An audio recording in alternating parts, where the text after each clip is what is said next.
Hello, everyone. Good morning in the Americas and good afternoon in the UK, the EU and beyond. Welcome to Scaling Up 2020 Virtual Live. My name is Jeff Passmore, and I'm very happy to welcome you to the 8th and final in our series of weekly Scaling Up live webinars. Today's webinar has 6 speakers, and as such will be 90 minutes in duration, ending at 12:30 Eastern Time. What we started on September 8th with our first Scaling Up webinar is now coming to an end. And for this, I really need to take a moment to thank all 37 of our speakers who covered the broad array of topics in the industrial bioeconomy, from biojet to finance to sustainability and social justice, to bioeconomy development zones, to the role of biofuels and biochemicals, and to the extent of the opportunity in Canada and globally. We've had speakers from Stockholm, Chicago, New York, San Francisco, Washington, D.C., St. Louis, Massachusetts, Florida, the UK, and of course, all across Canada, from Vancouver, Calgary, Regina, Sarnia, Toronto, and Atlantic Canada. If you missed any of these superb presentations, they are all available on YouTube on the Scaling Up website, www.scalingupconference.ca. In the course of 8.5 hours, we have, of course, only just initiated the discussion. And now we must continue the work to scale up the industrial bioeconomy and turn it into the economic and environmental opportunity it can be. Today's panel will advance that conversation by looking at some of the policy and marketplace imperatives. None of this would have been possible without our sponsors. This entire series of webinars has been made possible by our platinum sponsor, ECOSTRAT. ECOSTRAT has sourced and supplied over 5 million tons of wood fiber and organic feedstock in markets across North America. In addition, I also want to thank our other session sponsors. These include Munich Re, New Energy Risk, AJW, Advanced Biofuels Canada, Biodesign Canada, Iogen Corporation, and Commercial Aviation Alternative Fuels Initiative. Of course, over the course of these 8 webinars, we've had a total of 2,274 registrations. So Scaling Up has most certainly been a great success in terms of getting out the word. We've had participants from Finland, the Netherlands, Sweden, the UK, India, Italy, the US, and almost every province in Canada. We've had federal and provincial governments, we've had industry, we've had environmental NGOs, we've had foresters and farmers, and we've had at least 7 universities attending. I'm sure I've forgotten some who've attended and participated, and for that I apologize, but I say thank you all. Now then, just a few housekeeping notes. If you have a Bluetooth device connected, we recommend turning off your Bluetooth while on Zoom. As a registered participant, you are in listen-only mode. This webinar is being recorded and will be available on YouTube to all registrants following the end of today's session. Now, let's talk about questions. Please, if you have a question, type it into the Q&A box. Don't type it into the chat box. The session moderator will only be monitoring the Q&A box. If you run into any technical difficulties, you can see an email there, j.shmershansky@AJW. You can send Jake an email if you run into any technical problems. Now, speaking of today's session, Paris, getting to a green and just recovery. We've got a wonderful panel, all of whom could be keynoters in and of themselves. We've got 2 Brits, 2 Americans, and 2 Canadians, and we have our session chair, Jordan Solomon, President and CEO of ECOSTRAT. Those of you who enjoyed the session 2 weeks ago on bioeconomy development zones will know that ECOSTRAT is North America's biomass supply chain experts and leaders in de-risking and accelerating investment in the bioeconomy, with new investment tools like the Standards for Biomass Supply Chain Risk and innovative programs like the Bioeconomy Development Zone Initiative. So we're really happy to have Jordan here as our session chair. Our panelists, in speaking order, somewhat different than you see their pictures there on the slide. The order will be first Jim Philp, the Industrial Biotechnology Policy Analyst at OECD, one of our great Brits speaking. David Golden then will speak. He's the immediate past Senior VP and Chief Legal and Sustainability Officer at Eastman, and he's now using his Harvard Business degree to teach at East Tennessee State University College of Business and Technology, one of our great American colleagues. Dan Wicklum, the first president and CEO of the Transition Accelerator in Calgary, obviously a great Canadian colleague. And then we've got Mark Gainsborough, the immediate past Executive Vice President of Shell New Energies, and Neeraj Nandurdikar, the co-author of Leading Complex Projects and Director of Energy Practice at Independent Project Analysis. Neeraj was one of a very popular speakers last year. And I should also mention that David was one of our previous speakers and was extremely popular. And then our final batter will be Elizabeth May, Member of Parliament for Saanich-Gulf Islands and leader of the Green Party in the House of Commons of Canada. If anybody wants more detailed bios of any of these speakers, they're available on the website. So it gives me great pleasure to introduce my longtime colleague and our session chair, Jordan Solomon. Jordan, over to you and your panel. Thank you, Jeff, and hi, everybody. I'd like to welcome everybody to the final session of the very excellent 2020 Scaling Up conference. And during this wrap-up, we are going to hear from our exceptional panelists about how Canada can enable the green economy and how Canada can drive a just recovery. You're going to hear about it from the perspective of policy. You're going to hear about it from the perspective of technology, investment, and leadership. But the approach is going to be practical. The panelists and I got together about a week ago, and we agreed that the time for aspirational statements is past. The time for generic calls to action is past. The pandemic is here. The economy's crushed. The window for transition is short, and the need for recovery is pressing. So as much as possible, what we're going to do today is we're going to try to give you a practical, actionable perspective on how to accelerate the transition to a robust, world-leading clean economy in Canada. So the good news is that the opportunity is great. A recent McKinsey study puts the global impact of the industrial bioeconomy at $4 trillion, that's trillion with a T, dollars a year over the next 20 years. And certainly, it's clear that we're fast approaching a tipping point in terms of growth of the bio-industrial economy. And a tipping point, it's clear, is being driven by rapid advances in biotechnologies. It's being driven by real working plants that in the last 5 years are capable of transforming, for example, our wood fiber into sugars that can be recombined into clean transportation fuel, that can change our corn stover into clean chemicals, our wheat straw into pulp for paper, our municipal solid waste into jet fuel. It's our ensigns, it's our NRChems, it's our greenfield globals, it's our red leaf pulps, our Shells, our Chevrons, BPs, all have working scalable solutions today, and many have operating commercial scale plants. But here's the problem. What's not clear as we move past this tipping point is whether we as a country will have put in place the infrastructure, whether we as a country will have laid the groundwork that enables us to maximize the economic impact of this extraordinary technological boom. So when the bioindustrial manufacturing gold rush begins in earnest, are we going to be ready as a country with the picks and the shovels? Will Canada have laid the necessary groundwork to create the right conditions for the bio-based gold rush to occur here?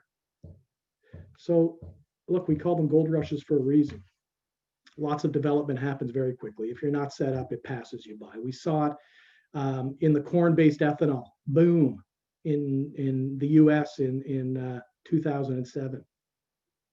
We saw that within 6 years, there were 200 corn to ethanol plants put up in the US. Within 6 years, from zero, 40% of the US corn harvest was grown for ethanol. The price of corn went from $2.25 to $3.50 a bushel, and the US corn farmer was saved. So we're talking about supercharged bio-based economic development, which occurs in a very short window. And if you miss it, it's gone. The gold rush is over. There's no more corn-based ethanol plants being put up right now. But the next wave is around the corner. So biomass and bioeconomy are job creation engines in Canada. 132,000 jobs, $31 billion of direct economic benefits, not to mention indirect. But again, we have to put in place the measures to break down the barriers and create the conditions for success so that this boom doesn't pass us by. So this panel is going to be about recognizing that we're at a crossroads, we're at a tipping point. It's going to be about what we need to do to make sure that Canada is positioned to reap the benefits as we pass this pivotal point in history. so that the next 200 plants that are going to be put up in rapid succession choose to locate here in Canada rather than south of the border. So it's going to be a great panel. Each of our speakers is going to speak for 6 or 7 minutes. Then we're going to go to Q&A. So without further ado, I'm going to introduce the great Jim Philp from the OECD, who just published a brilliant paper, which I'll encourage you all to read, called The Systemic Challenge of the Bioeconomy. In Jim's paper, he writes the urgency of bioeconomy transition calls for acute and decisive policy measures. And here to speak about those key policy measures to drive transition and the principles behind them is Jim. Over to you, Jim. Thank you, Jordan, and thank you, people, for inviting me here to speak today. It's great to be in Toronto while I'm actually in Ireland, but that's the way of the world just now. So I won't go into anything about what the OECD is. We can leave that maybe till later if you don't know. Let me get started straight into this. So next slide, please. Okay, the OECD produced probably the first book of any sort on the bioeconomy in 2009. And at the time we had a kind of definition that wasn't official of what the bioeconomy was. And here we see the set of economic activities in which biotechnology contributes centrally to primary production and industry.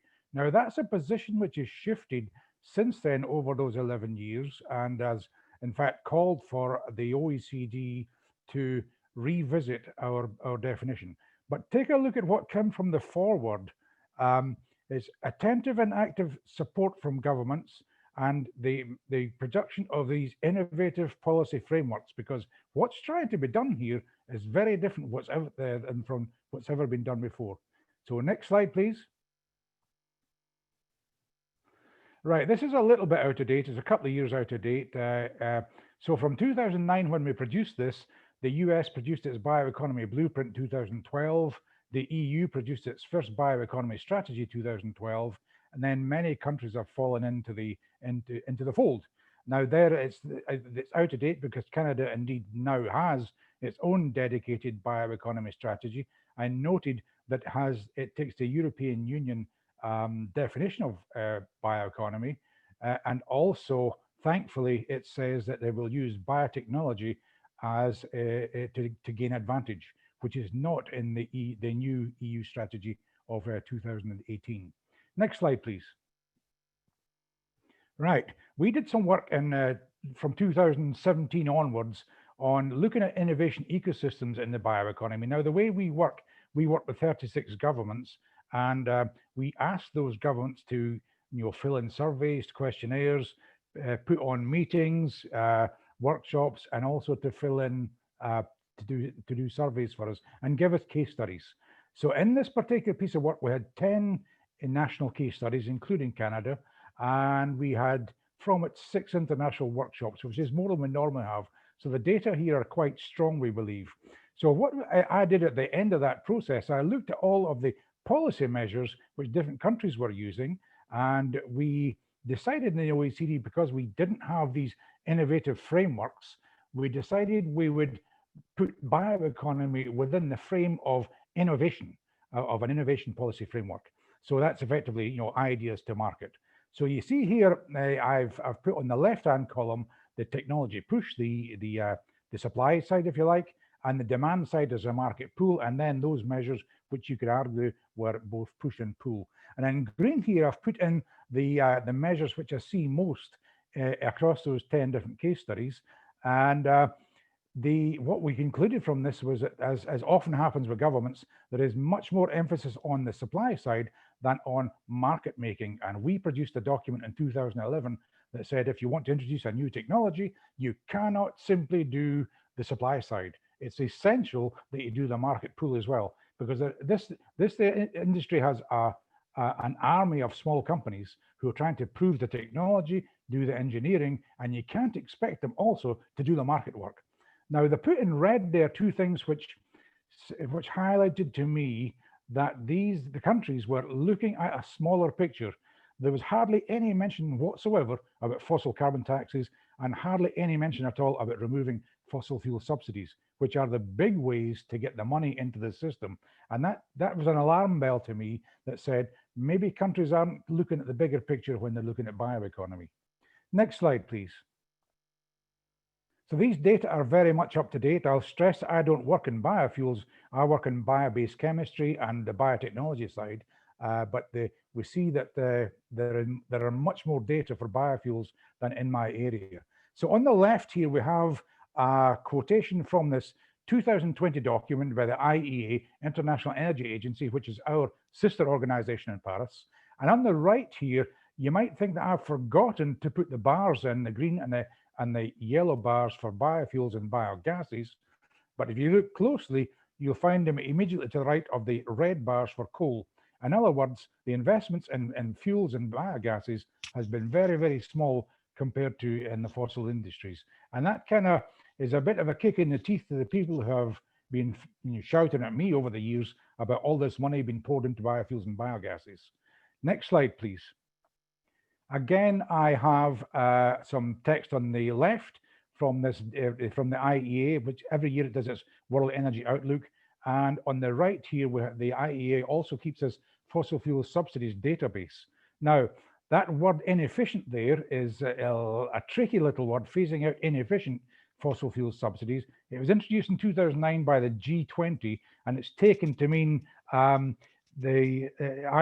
measures which don't align us properly with climate change, or it's also about wasteful consumption, for example, in building engines which are far too large for the job.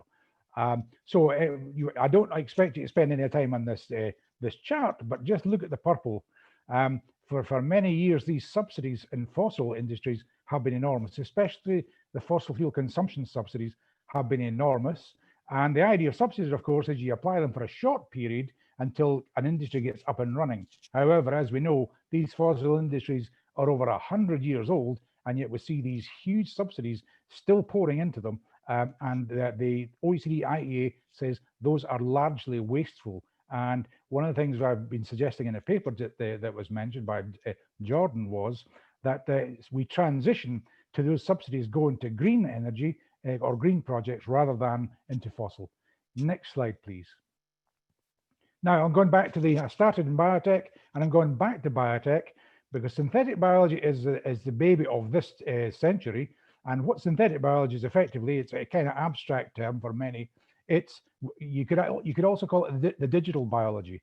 So it's one of the big problems in the bio and past has been a lack of reliability, a lack of reproducibility. Now, if you combine it with software, with AI and robots, the idea is to try to make bio much more reliable and therefore much faster at innovation. So the UK got this message. In 2012, it produced its own synthetic biology roadmap.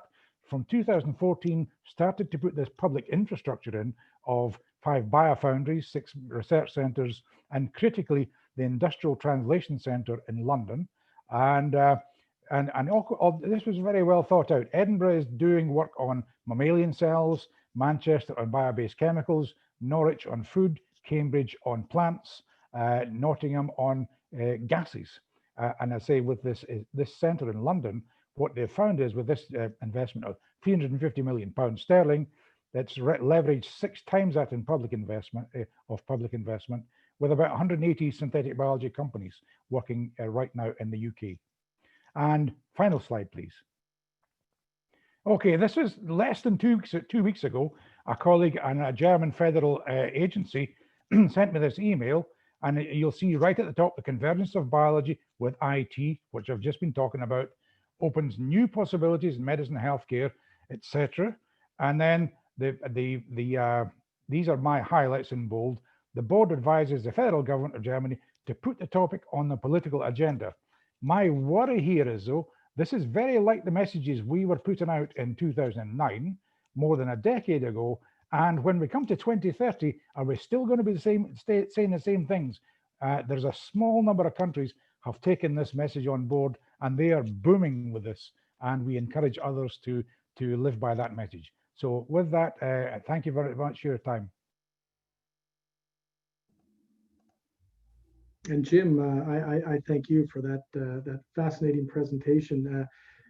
That synthetic biology platform is an enabling platform, of course, and and what it is essentially is creating, I think, the picks and shovels for the EU and the support system to catalyze advanced technological advances and make sure the economic benefits accrue in the EU. We need those in Canada, and we need that more of that kind of thinking. So we'll come back to it for sure in the Q&A. I'm going to introduce now our next speaker, David Golden. David, who is an excellent speaker and a fascinating guy, is going to share with us his views on key barriers to accelerating the bioeconomy, some of the key initiatives for doing so, such as sustainable investing and ESG, that are working today to drive it. So, David, you've got the tiller. Go ahead. All right. Hey, thank you very much. And I appreciate the opportunity to speak. It seems like only 20 years ago I was here, although it was 2. I think this in COVID years, it might have been 20. And if some of you were in attendance that day, you remember me talking about this thing called ESG. And while it's been much more of a force in Europe, it had started to take traction in the United States. And so 2 years later, what I want to do is give you kind of an update of where we are and where the opportunities are, particularly using ESG as a tailwind for the bioeconomy.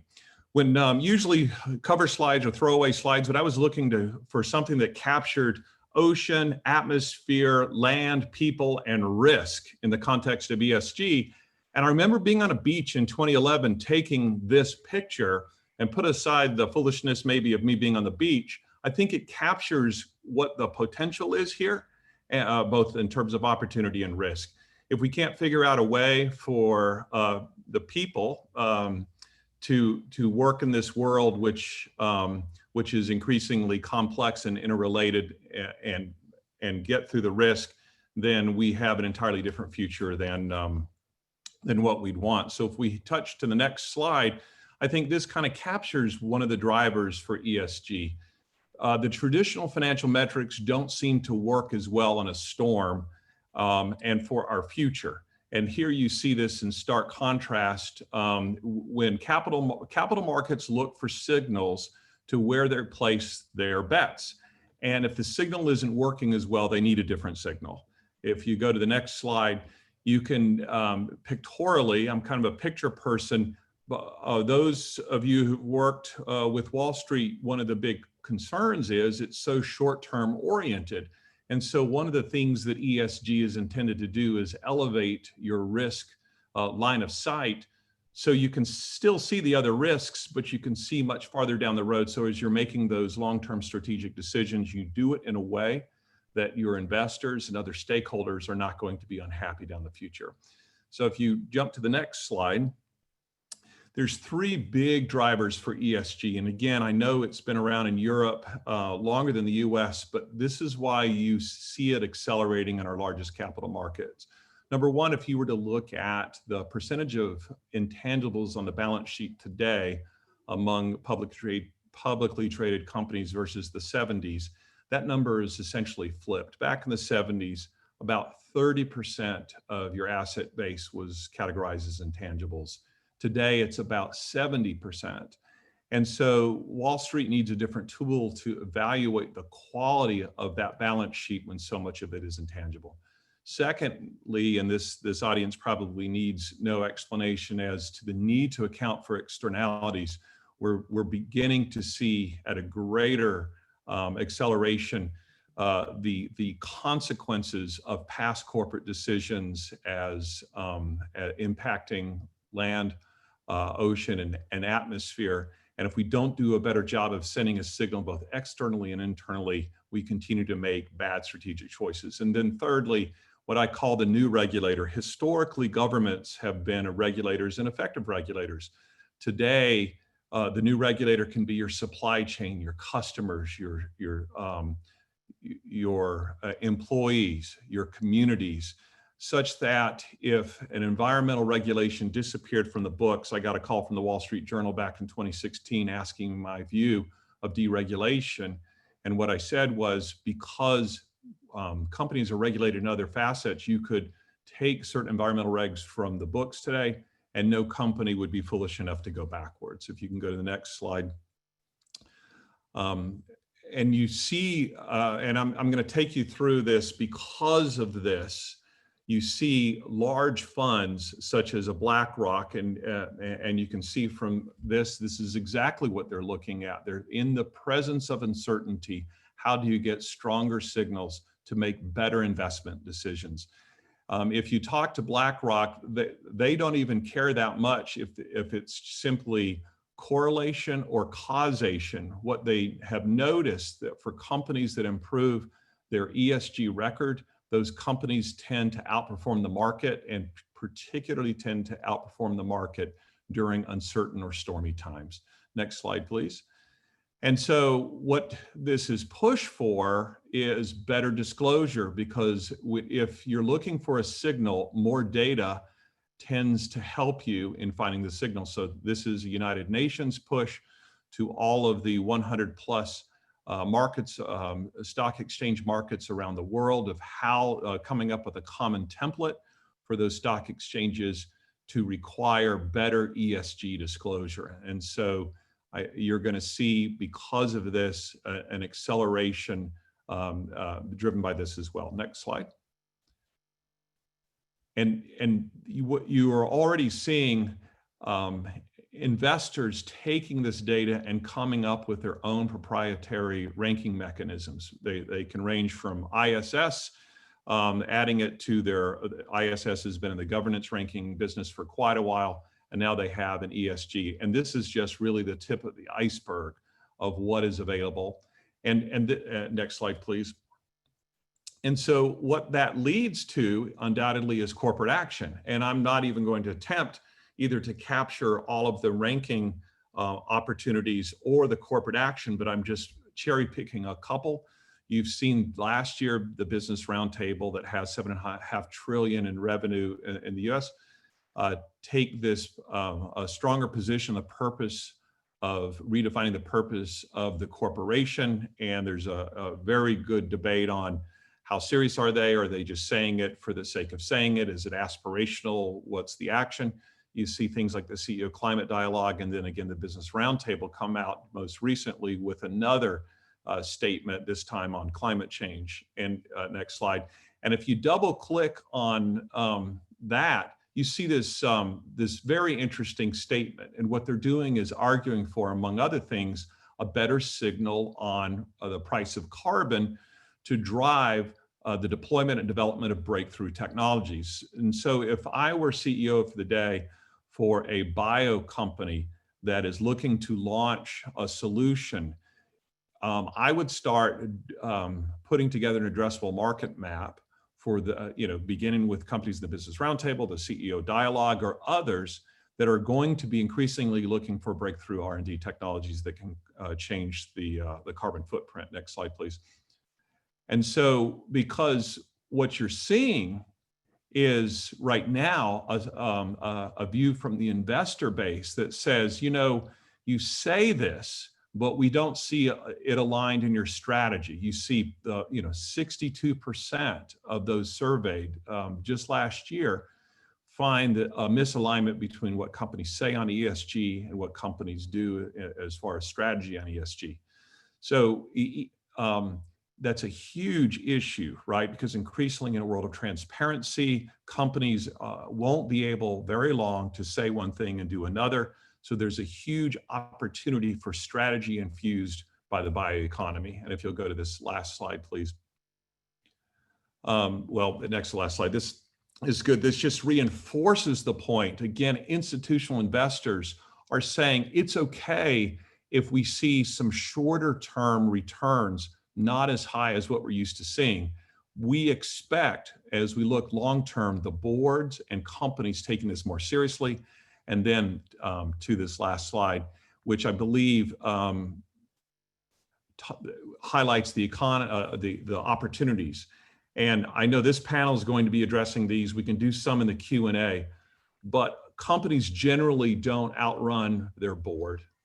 We have to manage the transition from green to the future and stop doubling down on brown, activate the market that you're going to see, and then there's a workforce piece to it. So that's more teeing up for the Q&A. And Jordan, back to you. Thank you, David. There's so much to unpack in a presentation as wide-ranging as that. What really strikes me is the what you opened with, the relationship between opportunity and risk, and how the capital market looks for signals. And I think it's my real takeaway is that risk is not anathema to investment in the bioindustrial economy, but not understanding the risks is.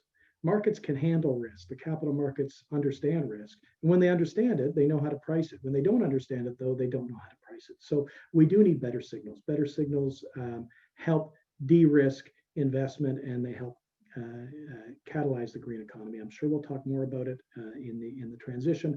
But in the meantime, I want to introduce Dan Wicklum from the Transition Accelerator to offer his views on systems changes, or even systems disruption, rather than just merely technological changes, as the keys to building durable long-term changes that reduce GHG emissions in Canada and around the world. Over to you, Dan. Thanks, Jordan. Appreciate it. What I'm going to do here is tell you a little bit about our new organization, the Transition Accelerator. I'll describe sort of our framing, or how we think that we're taking a different approach to take a look at how to create transition pathways to a net zero future, and unpack some of the implications for what that means for the potential for a bioeconomy. Next slide, please. So we operate across Canada. We're pan-Canadian. We're a new nonprofit. And essentially what we want to do is really deeply understand the drivers of disruptions that are already at play, understanding that if these disruptions are essentially just left to themselves, the world will be very different in the future, regardless of what we do, but it might track down a pathway that frankly is less attractive than we are right now. So what we are about is creating very deliberate, stepwise transition pathways to achieve multiple societal goals, including emissions reductions. So in one way, despite the fact that having a clear emission reduction mandate, we make the problem bigger and see how we can direct these disruptive forces to achieve multiple outcomes. And another key thing that we do is we really pay attention to the fact that what history has told us is that change is driven by much, much more than simply economics. And I think we really rely too much on economic modeling at our peril. Let me explain a little bit what that means. One thing I would say qualifying also here is that we're huge supporters of bioeconomy, and we're right in the middle of a remarkable revolution in advanced bioeconomy. But what our organization is about is understanding that, and let's go on to the next slide here now, understanding that the concept of net zero has fundamentally changed the discussions around emissions reduction. We have 30 years to get to net zero. That's the task before us. So despite this fantastic potential and promise about new technology and an emerging innovation, that's great, and we support that. What our organization is about is creating transition pathways using existing technologies, understanding that the job to get to net zero might get much easier if new technologies come on board and are commercialized, but we are about existing technologies. Okay, just go on to the next slide there as well, please.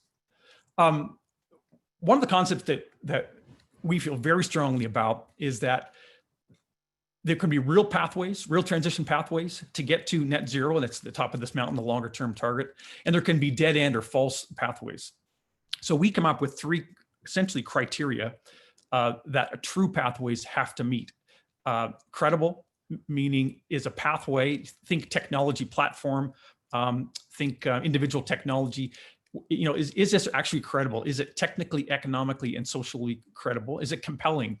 Meaning just because it could potentially do the job, is it going to have the desired degree of support from the multiplicity of stakeholders required in order to advance new technologies or new technology pathways or transition pathways?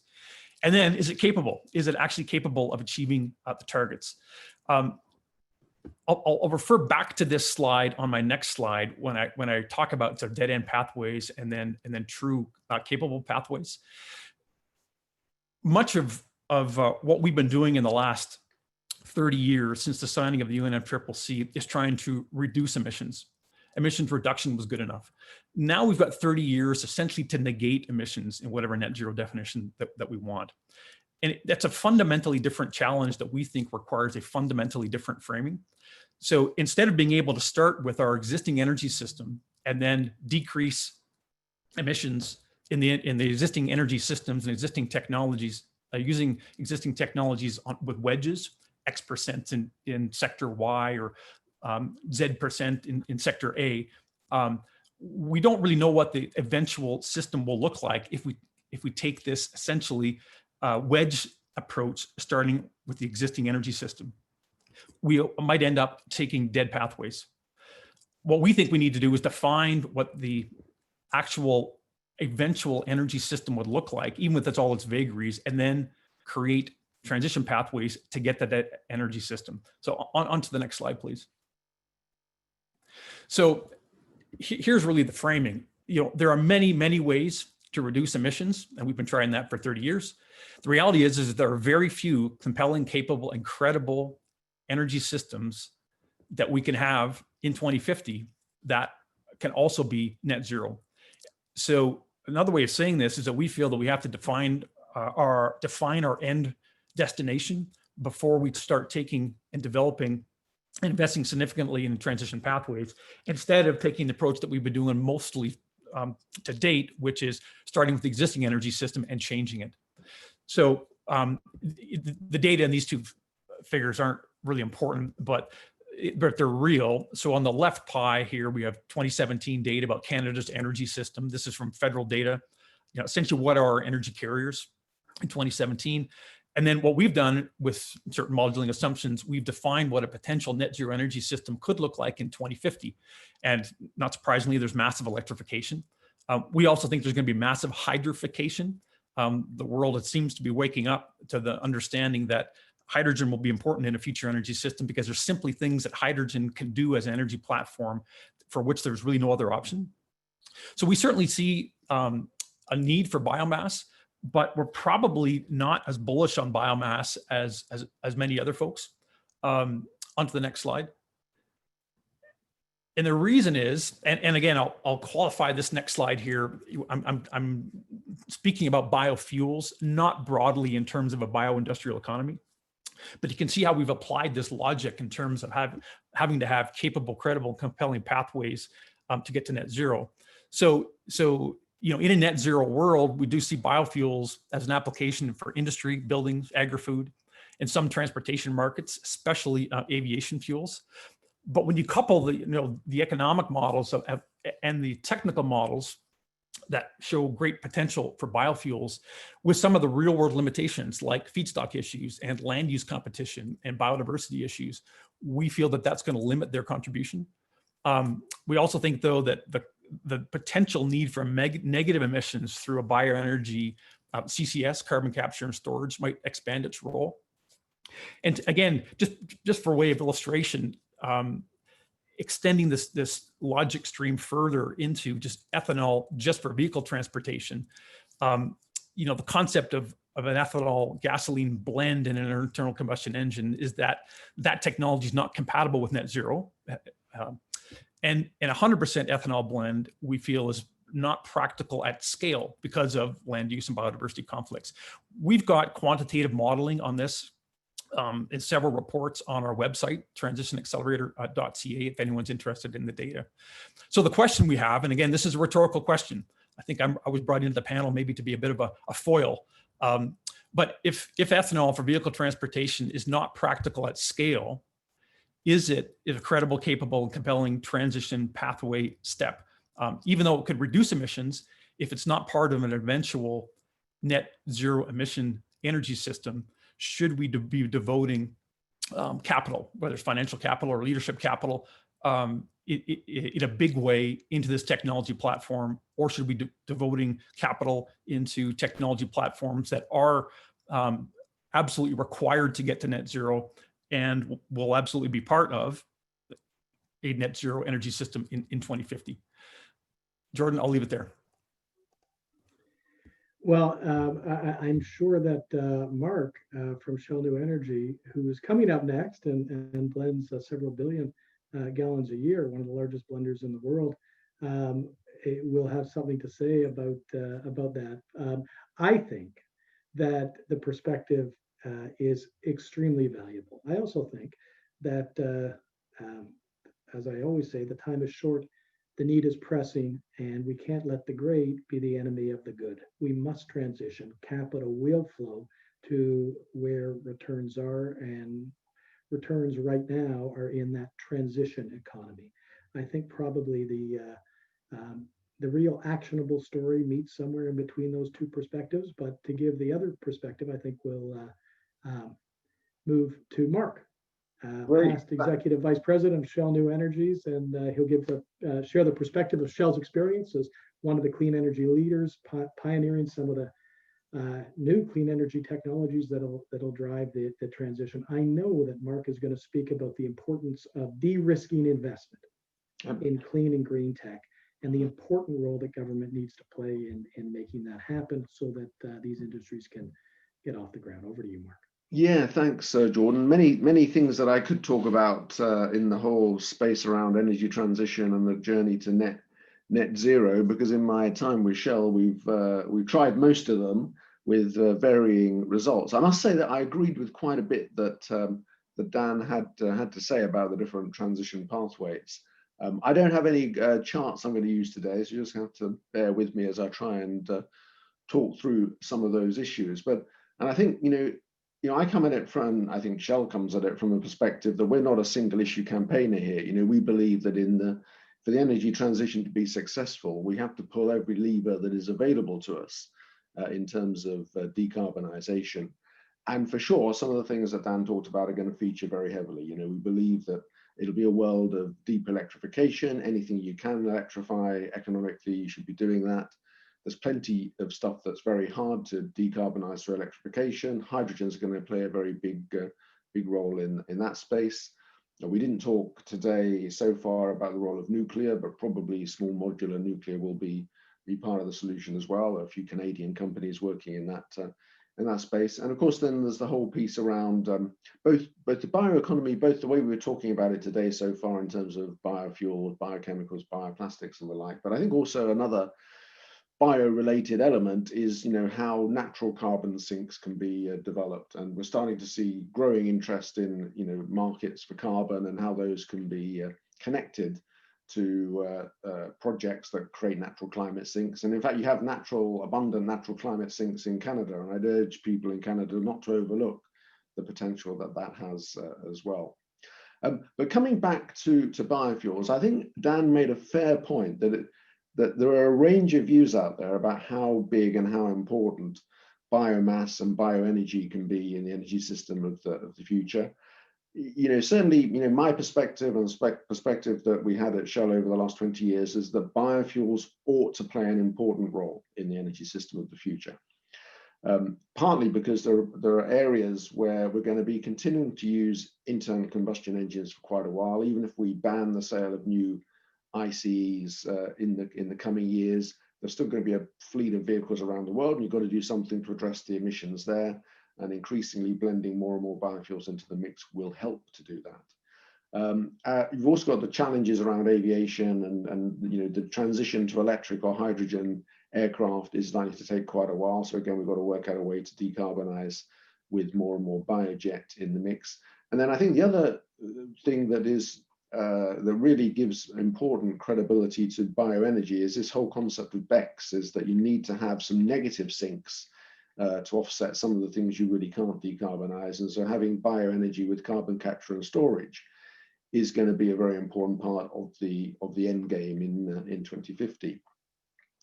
Now, the challenge, as always with these things, is scaling up to make them meaningful. And also to address one of Dan's questions about the potential size of contribution for biofuels, my approach has always been to look at deploying the technologies that can use wastes rather than food crops as the feedstock for, particularly for biofuels and biochemicals. So it's looking at converting agricultural wastes, municipal wastes, etc., into biofuels. And theoretically, the practical potential of those resources is huge, as long as you can get your feedstock aggregation and collection sorted out, which is in itself a challenge. But I think the fundamentally biggest challenge we've had so far is that technologically, it has been very hard work getting the advanced biofuels technologies to work to a level where you've got a fully bankable project. And certainly, we have tried in Shell. One of our JVs in Brazil, Hyzen, has been reasonably successful at getting cellulosic ethanol to work using sugarcane bagasse, but still needs further work on that. And then other companies working on other technologies like Enerchem, at the point of really needing help getting first commercial plants up and running at a meaningful scale. So I think it's clear that one of the challenges we still have to overcome in the bio domain is making sure that the technologies work at scale. And that means getting some commercial scale plants up and running, learning from the experience. And to do that, we do need the right level of sort of policy support and government support. I think it's inevitable that early stage technologies continue to need help with de-risking from governments, and that will be key to success.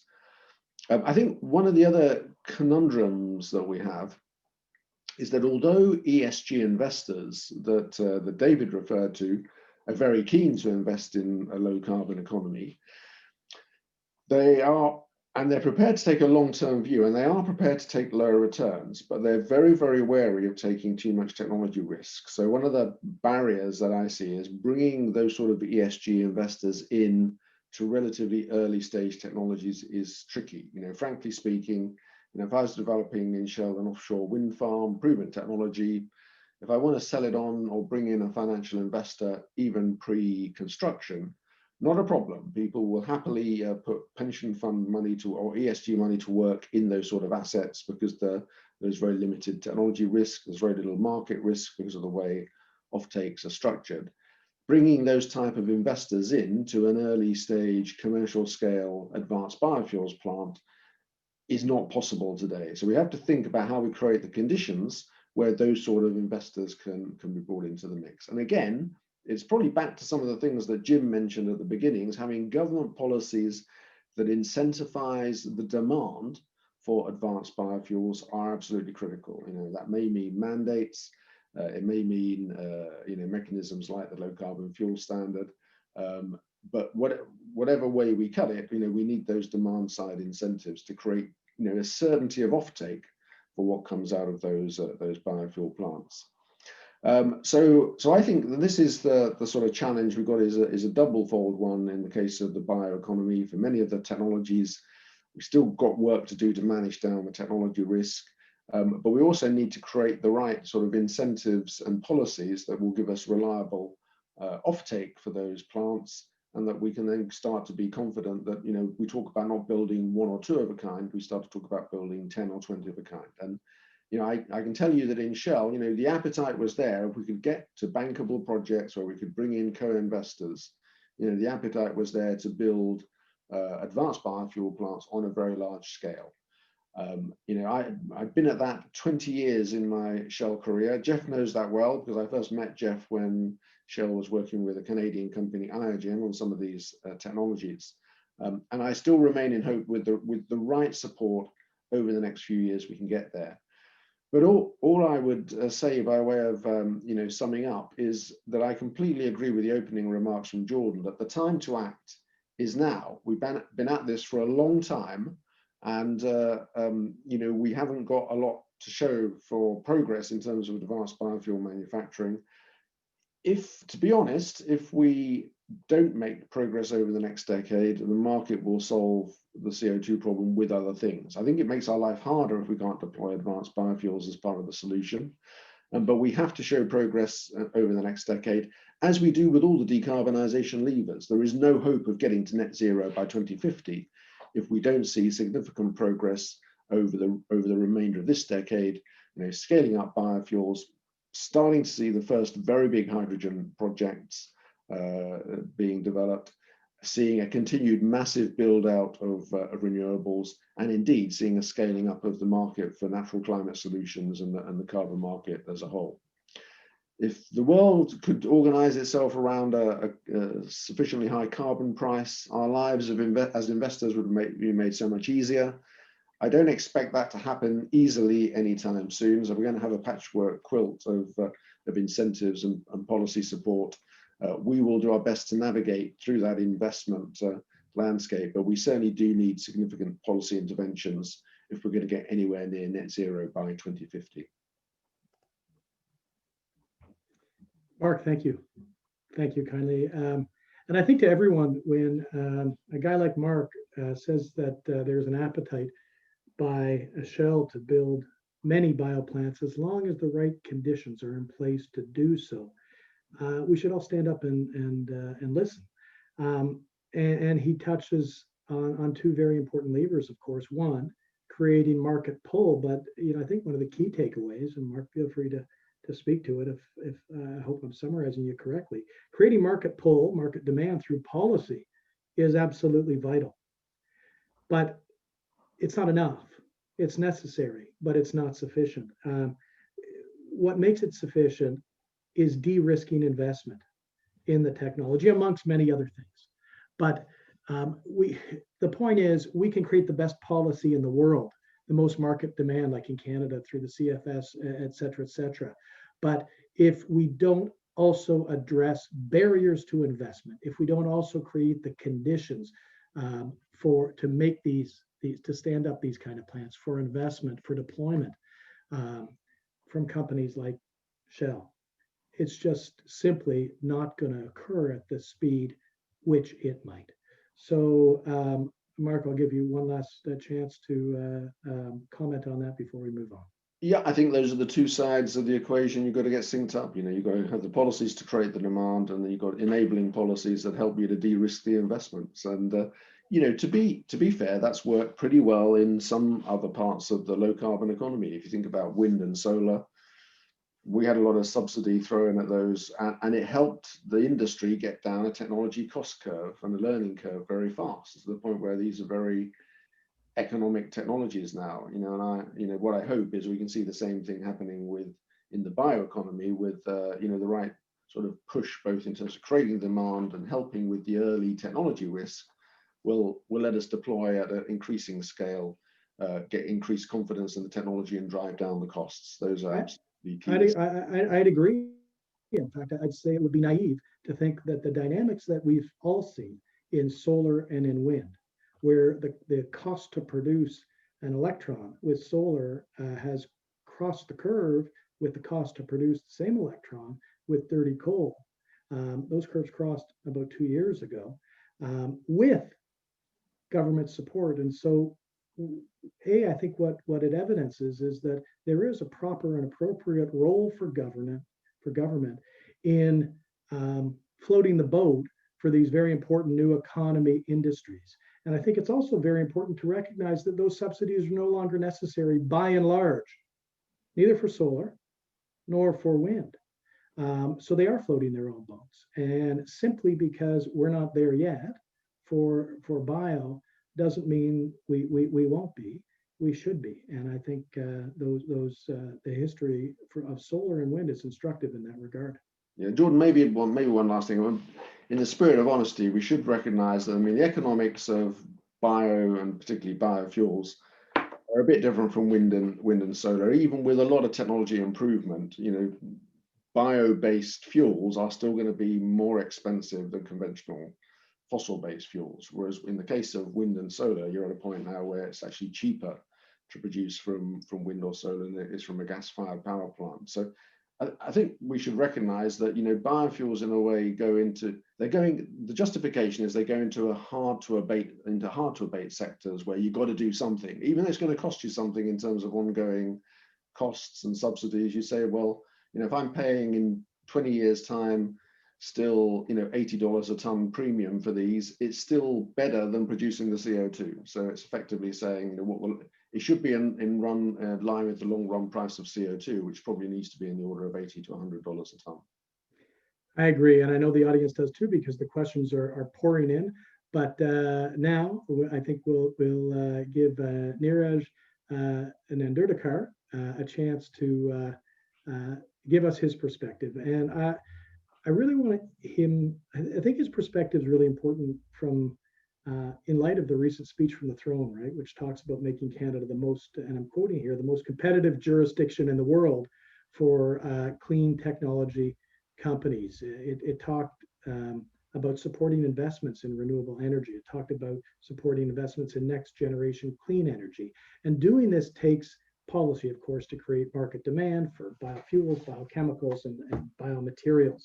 It takes new instruments to de-risk capital market investment, but it also takes a different approach to leadership. And Neeraj is the co-author of Leading Complex Projects. He's here to speak about the type of leadership and the leadership mindset that the leaders of our businesses and the leaders of our government need to have to lead the way to a transition economy and to accelerate the adoption of green and of clean tech. Neeraj, you're on. Thank you, Jordan. Great. Yeah, so thank you, Jordan, for that introduction. What I want to do is a few years ago, we did some research and published a book on leadership for complex projects. And the reason we wanted to do that is because, you know, we work with over 300 different companies across the industrial sectors. And within the same company, you have successful projects and you have projects that don't work, right? Same company, same culture, same HR development policies. And we wanted to understand what is it about people that succeed and people that don't. And I wanted to provide a people perspective to this problem of scaling up, because policies, investments, you know, government support, all are important, but ultimately we need people to do the work. But before we start, let's just get a quick perspective. So next slide, please. On, you know, where do we stand, right? So I'm not going to read you these quotes. You can read them yourselves. But it is quite fascinating to me, and I'm sure to all of you, as I was researching some of this, is that we've been talking about scaling up, you know, sort of bio-based approach to energy for a long, long time. So as you can see, and maybe even some unlikely proponents, right? The former CIA director in USA. We're talking about almost 20 years ago, we've been talking about scaling up, and we are still not there. So 2 decades, we've been trying to scale up. And as everybody said here, that it is a long time, right? And time is now, or we are going to miss the boat. So that, of course, won't do, right? So we have to not be able to take another 2 decades to get these projects scaled up. We got to get these projects up, be done fast. They have to be done safely and reliably, or we're going to lose the support of stakeholders. And in addition to finance, we need to have the right people. Next slide, please. So, you know, why is scaling up difficult? Here's one example that we see, and this kind of relates to, I think, what David was talking about in his talk, is that he mentioned that there is a divergence between the ESG goals and business strategies. And that's kind of what we see here. We deal with lots of corporate clients, right? And what we see is every company has some sort of a greenhouse gas, carbon, biocircular, bio-based corporate ambitions at the top of the house. Those ambitions are then, you know, in some cases very well, in some cases not so well, have to be translated at a portfolio or a business unit or a regional unit level so that the corporate ambitions can be translated into targets.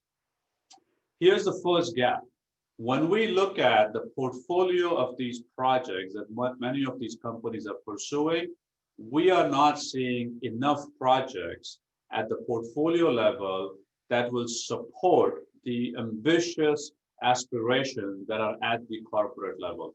That's the first gap. There is a big barrier between the first part of the pyramid and the middle level. So if we don't have enough projects, getting to the next level where each individual project and project team can make actionable steps to do the trade-offs and deliver the value, there's an even more gap there. The reasons are many. Some of it is risk averseness, some of it is mindset change, some of it is changing internal investment and governance and project processes to tackle some of these projects that may be a little bit riskier than the prior projects that the company may have done. Next slide. And as you can see, when we look at carbon capture or greenhouse gases, almost many of our clients, not quite 100%, but significant number of our clients have announced publicly their net zero or carbon or GHG reduction goals. Great. But when we go to the project on the ground level and we measure what percentage of projects from these companies have a specific measurable objective that relates to the corporate aspiration, you can see almost 65% of the projects don't have a specific objective that the project is tackling to deliver, despite the corporation having a lofty ambition. So there is a big gap between what we say publicly and what we are actually doing. And so scaling up is a challenge. Next slide. And this has to be tackled at a project level, at an individual project team member level, because from a project team's perspective, for our projects to deliver value for the corporation, which then collectively will deliver as part of this bio-based economy, we have to start with a clarity of objectives. If our objectives, corporate objectives, translated into tactics and measurable project team objectives, if that doesn't happen, the other 5 steps are exceedingly difficult. And so the biggest gap we have is, what does it mean when we want to achieve, sustainability goal? How does it translate into my day-to-day decision making? What are my objectives? Next slide. And the reason this is important is because when we talk about delivering value through projects, through capital investment, the process is quite complicated. At the very top, and several people have talked about this, and in fact, Mark just mentioned it a little bit ago, there is some technology development. You can't outrun investments unless the technology has been proven and proven at a scaled up version, right? Bench technology doesn't quite translate into the field unless you have proven it and you've scaled it up. So at the top, there is a basic data from the technology development phase. At the bottom is the steel in the ground process, right? But it has to feed from the technology development. So we understand the technology, we understand how it works. So the steel in the ground has to connect with the technology.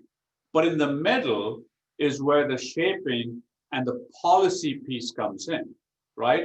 So we can't make policies in vacuum without understanding how the technology is developing and what the investors or companies need to put steel in the ground to make money. Because we're not running charity here, right? The corporations have to make money, have to return to their investors.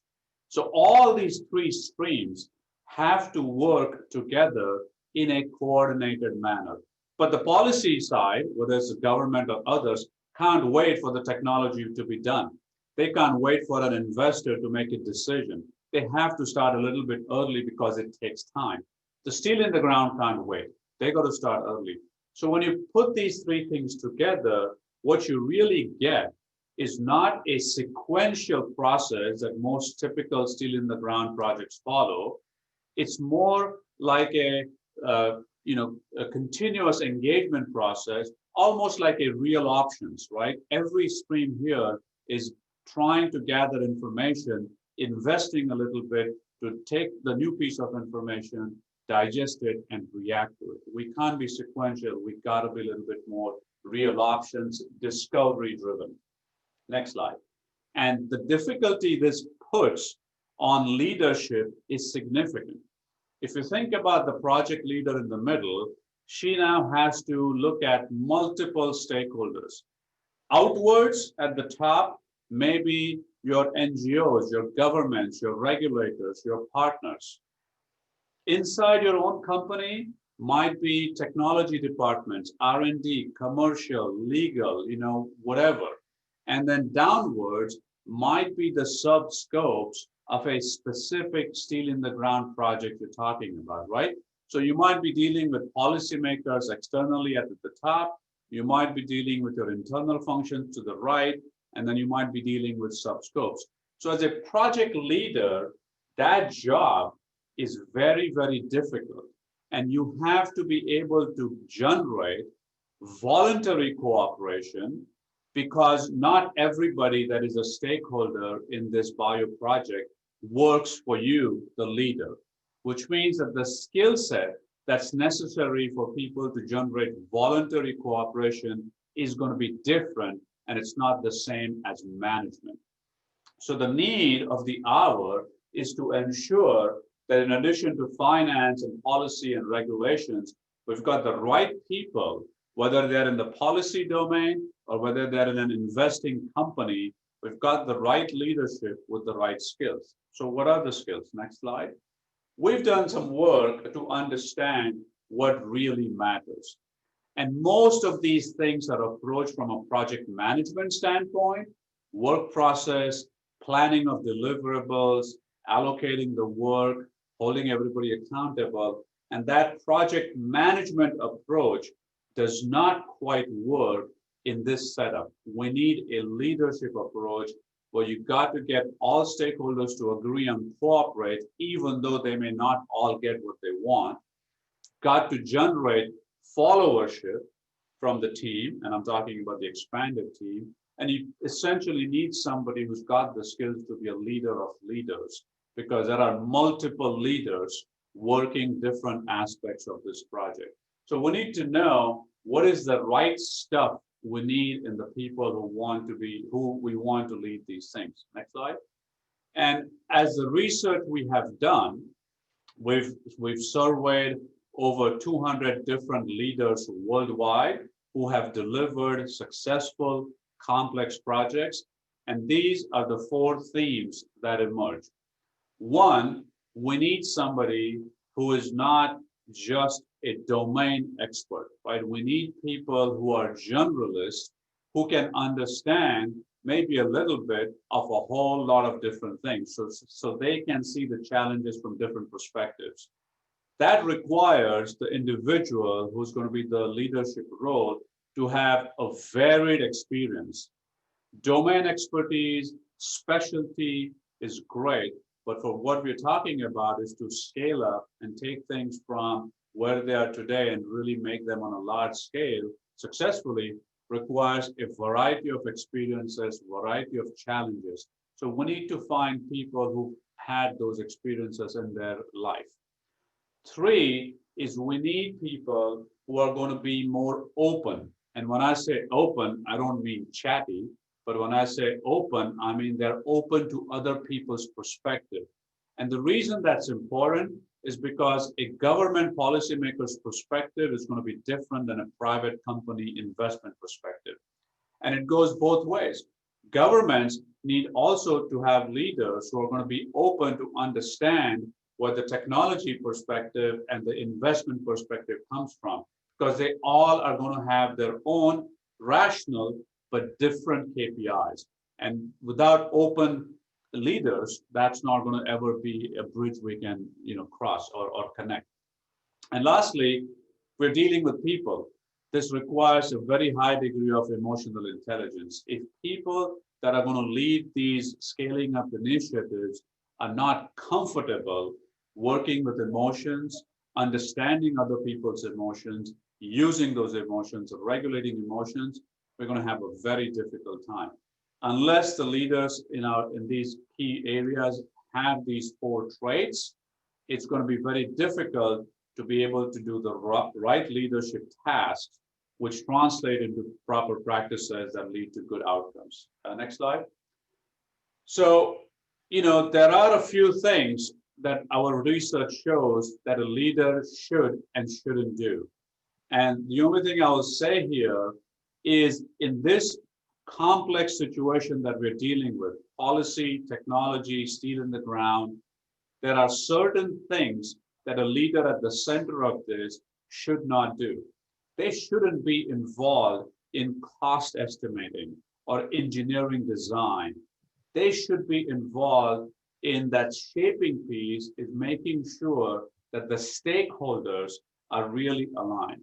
Because the one thing that we find is that if the stakeholders are not aligned, having a project team that is integrated, that can deliver the project at the end of the project's life successfully and safely, the chances of that happening are very, very low. So the number one job for a leader is to make sure stakeholders are aligned. So last slide. So what I'll leave you with, next slide, is, you can skip this, next slide, is basically to say, is what we are dealing with here, the scaling up, is a complex venture. I think many of you are probably familiar, but most scaling up experiments, whether you're talking about poverty reduction, whether you're talking about education, there are some great studies done in medical, in cochlear implants, where what works in a controlled experiment hasn't really worked in a scale-up situation. It fails because we don't take into account the divergent views, and as you scale up, the number of stakeholders increase with different views and different perspectives. And that requires leadership, not management. And so as we start to think about scale up, while we talk about policy, we also have to ask ourselves the most important question is whether we've got the right competencies and the right people who can provide that leadership, and not just sort of a project management approach. So I'll leave you with that, and I'm happy to take questions when we get to Q&A. Thank you. I can tell you, Neeraj, the questions certainly are coming in, so we'll get to them. So, maybe I'll ask just a brief follow-up question and Sure. ask for your very brief perspective. So, if we're talking about the right leadership requiring the right skills, if we're talking about government leadership, then, and it's clear that if we're talking about government leadership to address investment barriers to bio, that to the extent that there are not forums to enable government to listen to the perspectives of the investors, to hear what they consider are the barriers to investment in technology and to standing up these new technology, government leadership simply won't occur. So it's the upshot is to emphasize, I think, the importance of government supporting those kind of forums that enable the capital markets to get together and share their opinions, communicate their what they consider the barriers are to government, so that government can exercise effective leadership to address those barriers.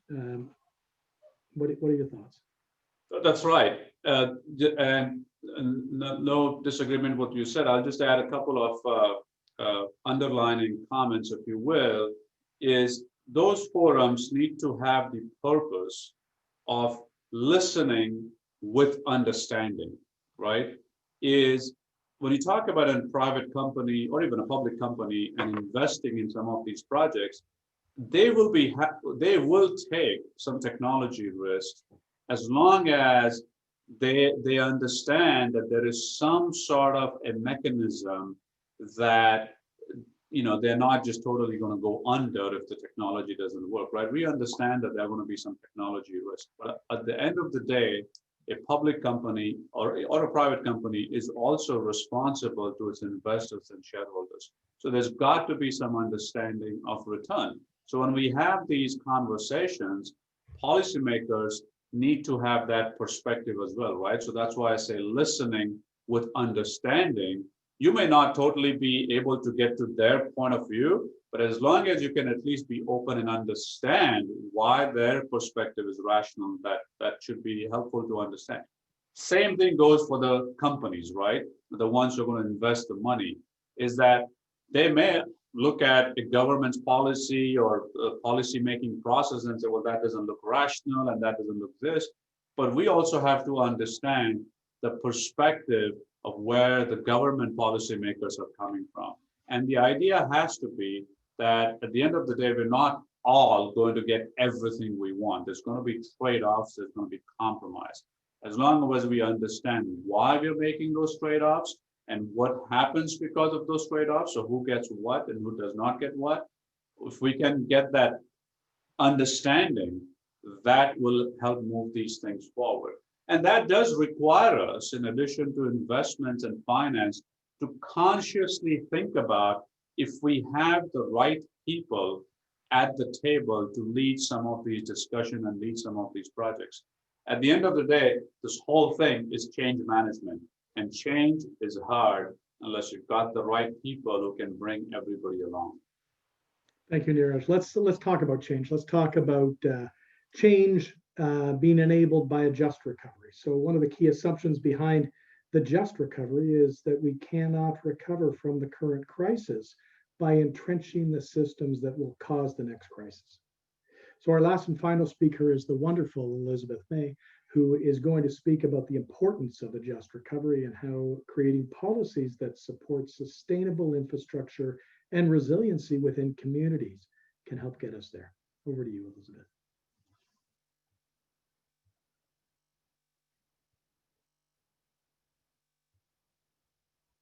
Well, thank we you. still have Elizabeth? Am I We do. here now? You're here. Sorry about You're that. here and we're glad. Thank you very much. Thanks, Jordan, and thanks to all the panelists, and thank particularly to Jeff Passmore and all of the Scaling Up crew. This has been a very good way to transition out of our normal, and I hope we will be able to get not back to that normal in many ways that I'll discuss, but certainly for purposes of seeing friends in the room. I've scanned the participant list and see so many friends that if we were all in the same room, I'd be running over your table to say hello.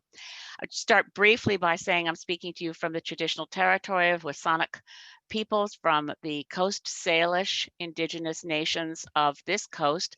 I speak to you from my constituency in Saanich-Gulf Islands. I raise my hands to all of you. There are a number of things that come quickly to mind in the context of today's title for this panel of Paris, with a framing of Paris, getting to a green and just recovery. So as your introduction suggested, Jordan, I am going to move to how we get to that green and just recovery with the emphasis on just transition. But I do want to step back and say what is required of Canada this year under the Paris Agreement. I think it's important to underscore that because it is continually, I'm afraid, ignored. In many, many questions that I've posed to the Minister of Environment and the Prime Minister in question period in Parliament, it is continually ignored. And that is that under the terms of the Paris Agreement, calendar 2020, this is the year within which Canada is required to table a new target stated in the Paris Agreement in the very strange language of a nationally determined contribution, our NDC, remains unchanged from when Stephen Harper put it in place. It was actually Leona Aglukkaq, the last environment minister under the Harper regime, that was put in place in May of 2015. Unchanged over the last 5.5 years. So when we talk about scaling up, when we talk about all the wonderful presentations that have been made so far this morning, they're in the context of we need to reach net zero by 2050. And a number of speakers have mentioned that, of course, we can't get to net zero by 2050 unless we do much more within in the next decade. But let's be really clear about that. Canada is required to change the target that we currently have to 2030.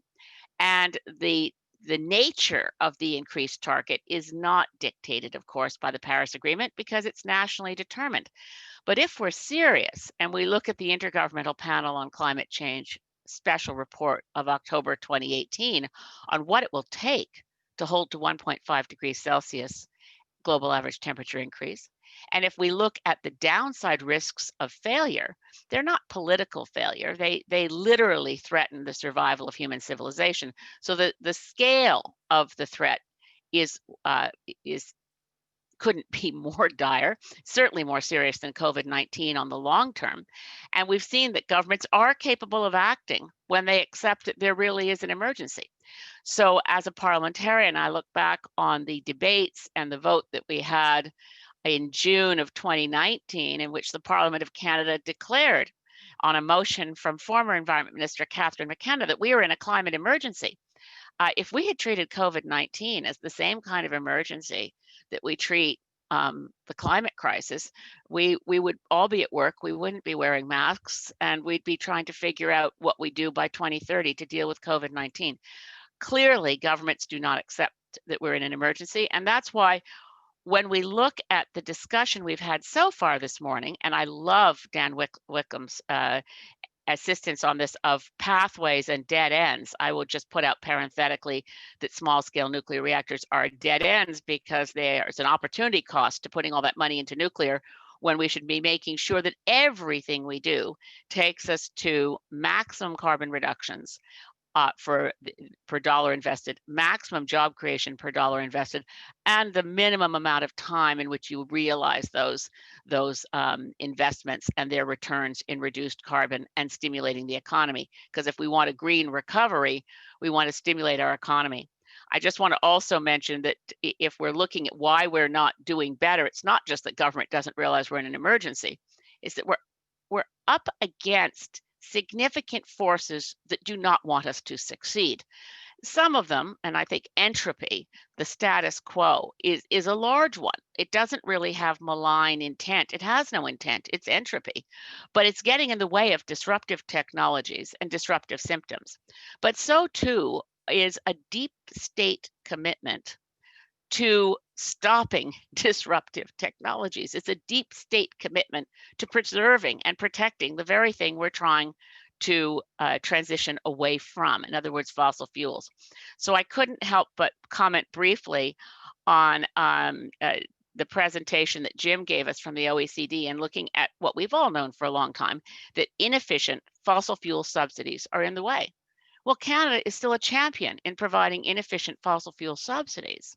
Yet, going back to, and I was just in this panel discussion remembering that it was in 2004, I think, that the former Prime Minister Paul Martin convened a major multi-stakeholder group to look at barriers and disincentives to action on climate and towards sustainability.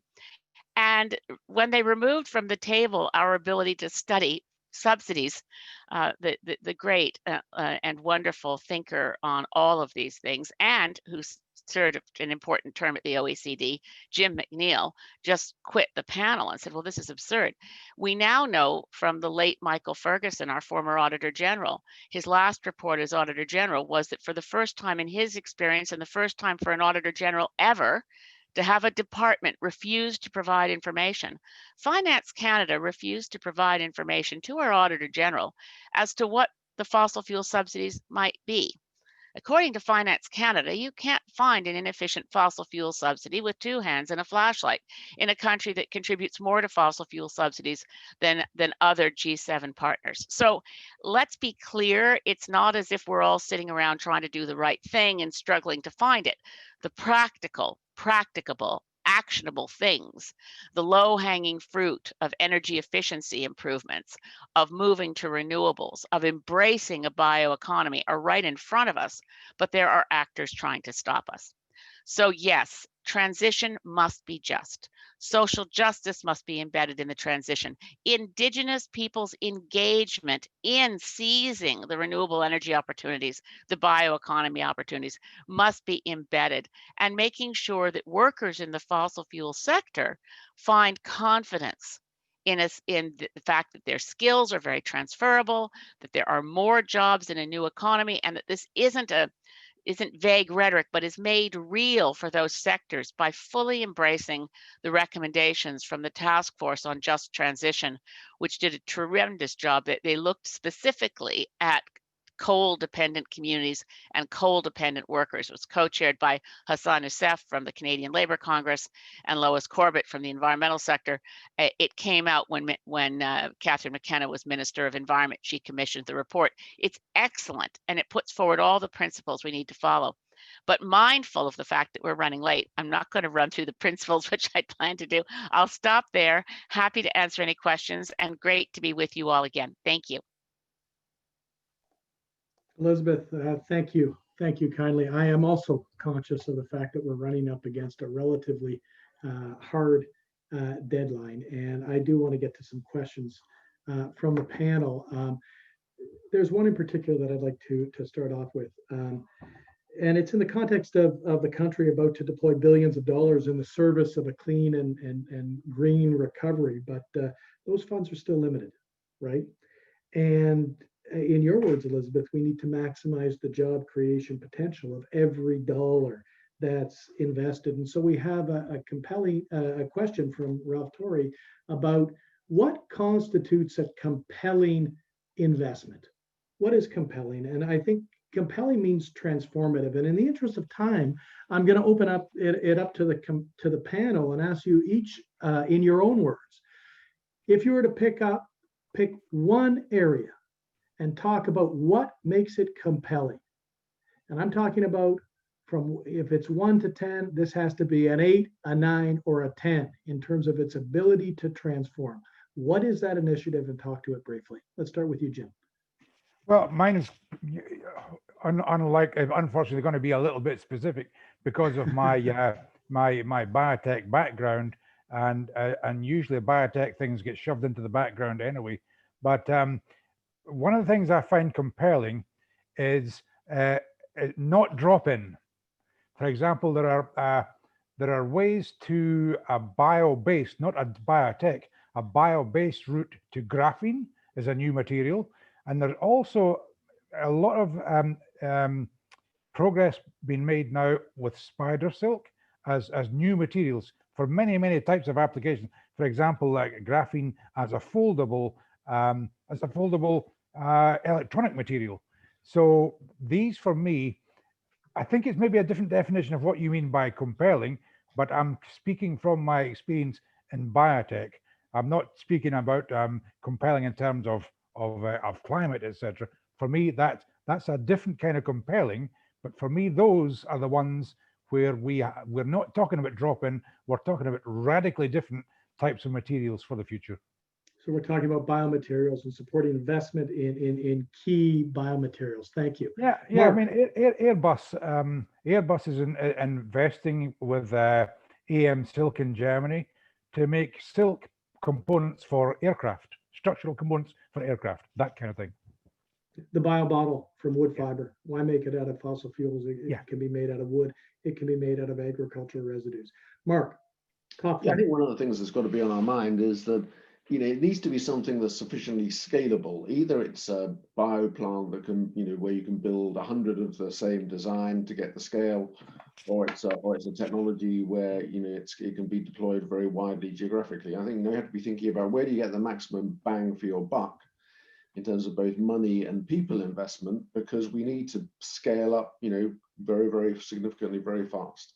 In the transition pathway discussion, we had a bit of the story around hydrogen. Well, to produce enough hydrogen to meet the goals of that pathway requires us to double the amount of renewable power generation versus what we have today in the whole world in all forms of power generation. So that's tens of trillions of dollars of investment in the power generation system. So I think when you get into the transition pathways, it takes you into the space of thinking, where do you get the things that are really, really scalable? And those are the ones that we have to be looking at.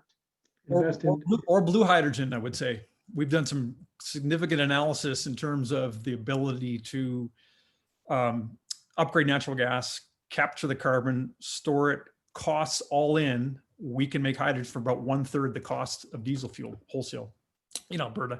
And there are other places in Canada where we're the cheapest green hydrogen producer in the world. So there's no question it's a scaling issue, but we don't have to be just locked into electrolysis. There are other options. Absolutely. Absolutely. Clean hydrogen is one. What about fast purpose growing crops? The topic of and you brought it up, Dan, of displacing agricultural crops for fuel, and that being a big problem with biomass. But in some countries, in several countries, fast growing trees, willow is arguably more profitable than corn in some places, and can be used to as feedstock for fuels, et cetera, et cetera. So clean hydrogen, absolutely. Fast-growing crops that address other types of issues may be part of the solution as well. David, top one thing. If you could have one thing, nothing else. You got it in the next 5 minutes if you ask for it. What does it need to be? Double down on synthetic biology. It has so much ubiquity as to application. You saw last week the United States Department of Defense just issued an $87.5 million grant labeled BioMade, which is going to be matched by another $187 billion of non-federal dollars. 31 states are represented, companies, public-private partnership, not-for-profits, and there really is no market where it's inapplicable. I saw a bio project just last week where outfit changed the lignin composition in pulp to make it more processable in a very material way, and it was done fairly easily. It's huge potential. Wonderful. What about, I assume, Neeraj, transformative leadership?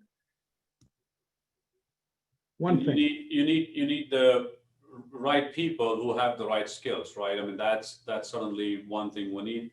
More importantly. But what's the key skill? What's the key skill that makes the right person? Well, the key skill is to navigate uncertainty and deal with people who have different perspectives that are not the same as yours, right? I mean, that's one thing. And part of navigating uncertainty, and if I may say the compelling thing, is some harmonization and standardization, right? If you look at this whole sort of spectrum, there are so many institutions, so many pathways, so many standards, so many different initiatives, right? Which one of these will emerge? And that uncertainty creates a problem for somebody to decide how you're going to scale up, right? So that uncertainty is going to be with us. So being able to deal with uncertainty is the number one thing. Wonderful. Dan, you made a comment, but I didn't give you an opportunity. Let's talk about systems change. In terms of affecting systemic change, in terms of disruption, what's the one thing that's needed? I don't know if there is one thing, and I realize that's an absolute cop-out, but I think innovation in sustainable finance is going to be a critical cross-cutting thing, because look, everyone frankly is really conflicted. If you're in the private sector, you have a preferred solution because it's going to benefit your business. If you're a technology developer, you've got a preferred solution because it's going to benefit your business. I think what we need is stronger independent analysis. And I think we need more creativity and more emphasis placed on sustainable finance that essentially will be cross-cutting issues. And I think we do have to have that difficult conversation about what approach are we taking? Are we changing our current energy systems, or not understanding where they're going to end up? Or are we going to define, within all the vagaries of not being able to predict the future, are we going to define what a functional energy system looks like in the future and drive to that? That may sound like an academic question, but it's really not. It's got fundamental implications for essentially what bets you place and where you put your emphasis right now. Well, look, Dan, you're preaching to the choir when you're talking to me about innovation in sustainable finance and stronger independent analysis that enables and accelerates deployment of capital by capital markets. I know that many of you are familiar with the new Canadian standards for biomass supply chain risk, about to become a national standard of Canada early next year. A vitally important standardized tool that the capital markets can use to de-risk investment into all these kind of technology, and an agnostic standards-based platform that really floats all boats, and yeah, innovation in sustainable finance. I couldn't agree with you more, Dan. Elizabeth, you got the last word. Thanks. Well, thanks to Ralph Torrey, you're one of the ones I would have been running over to see. I think that there's no question but that we need to put in place a matrix that's uniform. So I'm not going to pick one thing. I'm going to say, let's make sure every investment meets this grid. Maximum reduction in greenhouse gases per dollar invested, maximum jobs created per dollar invested, minimum time between dollar invested and seeing results. And on that analysis, you will always see energy efficiency investments such as retrofitting buildings come up really high. You will also see renewable energy investments coming up. And I would also say renewable energy wins because if you're looking for indicators of where the world wants to go, in the pandemic, the only energy sector that showed any growth at all, according to the International Energy Agency, was renewable energy. Everything else was spiraling downward. Renewable energy, even in pandemic, managed to grow by 5% through 2020. So we actually need to remove the barriers to where people want to go, which again, I think that the move to good climate finance indicators, the ESG approach, all of those things assist us in making decisions based on evidence. I couldn't agree with you more. I think that's a fantastic and very, very wise last words. I don't want to wrap without first thanking all the panelists. Since we're now wrapping up Scaling Up 2020, I especially want to thank you, Jeff Passmore, for putting on really, once again, an exceptional and important conference in what are very, very challenging times. And Jeff, I will say, as I always do when I speak at your conferences, that we've seen this conference grow from what was originally known as the Friends of Jeff Conference to one of the leading bioeconomy conferences in the country. And I know that we want to thank you for carrying the flag for the bioeconomy for the benefit of everyone involved, Jeff, and for the country at large. Thank you. Well, thanks for making me laugh, Jordan. And, you know, that's all the time we have. I should have known that we would run out of time with this great group of speakers. And what a wonderful panel. And thanks for leading the discussion, Jordan. And by the way, you'll see my email address there. And if any of the participants want to be in touch with any of the speakers, then email me and I can provide an introduction. And thanks to our overall platinum sponsor, EcoStrat, for sure, that we really appreciate EcoStrat's sponsorship. And thanks once again to all our sponsors over the past 8 weeks. Jake, maybe we could show the slides. And thanks to our audience for attending. And also, I have to say thanks to the technical team of Jake and Eva, without whom I could not have, I would not have been able to function. And I really seriously mean that, without their help. And so the industrial bioeconomy can deliver a green and just recovery, and we need to continue the work to make this known, both with policymakers and the broader public at large. Over the course of the last 8 weeks, I think, as the McKinsey study pointed out, we have demonstrated that the future is biology. We now know, we now need to make that $2 trillion per year opportunity happen. Unfortunately, I cannot announce next week's webinar because today is the last in this series. However, Scaling Up will be planning events in the future to keep you stimulated and informed, and I sincerely hope we will be able to meet next year for our usual real-time conference and Scotch tasting. Until then, this is Jeff Passmore signing off. See you soon. Bye for now. Bye, thanks. Bye all. Thank you, Jeff.